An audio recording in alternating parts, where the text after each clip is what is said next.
पुढच्या बातमीकडे वळूयात. चाकण शिक्रापूर महामार्गावर पहाटेपासूनच प्रचंड वाहतूक कोंडी निर्माण झालेली आहे. महामार्गावर एक ट्रक बंद पडल्यामुळे तब्बल 10 ते 12 किलोमीटर पर्यंत वाहनांच्या रांगा लागलेल्या आहेत. सकाळीच ही कोंडी झाल्यानं चाकण औद्योगिक वसाहतीमध्ये कामावर निघालेल्या कामगारांना याचा मोठा मनस्ताप सहन करावा लागतोय. अद्यापही या मार्गावर वाहतूक संथ गतीने सुरू आहे.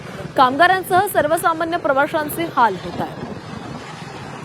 चाकण शिक्रापूर महामार्गावर पहाटेपासूनच प्रचंड वाहतूक कोंडी झालेली आहे. महामार्गावर एक ट्रक बंद पडला आणि त्यामुळे 10 ते 12 किलोमीटर पर्यंत लांबच लांब रांगा लागलेल्या आहेत. सकाळीच ही कोंडी झाल्यानं चाकण औद्योगिक वसाहतीमध्ये कामावर निघालेल्या कामगारांना याचा मोठा मनस्ताप सहन करावा लागतो.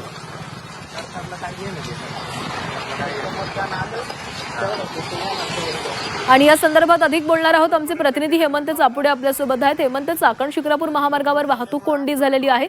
या ठिकाणी एक ट्रक बंद पडला होता आणि त्यामुळे वाहतूक कोंडी झाल्याचं कळते. काय सध्याचे अपडेट्स आहेत?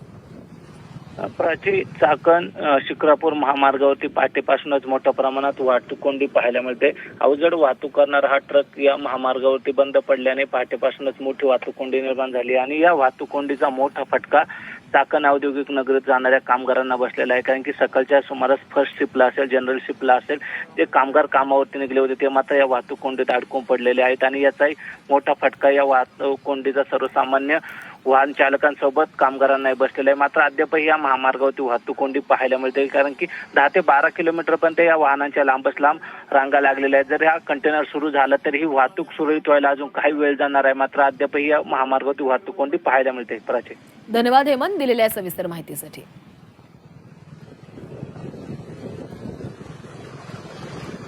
तर चाकण शिक्रापूर महामार्गावर ही वाहतूक कोंडी झालेली आहे. या ठिकाणी एक ट्रक बंद पडलेला आहे आणि त्याच्यामुळेच वाहनांच्या लांबच लांब रांगा लागलेल्या आहेत. मात्र सकाळीच ही वाहतूक कोंडी झाल्यानं अनेक वाहन चालकांना मनस्ताप सहन करावा लागतोय.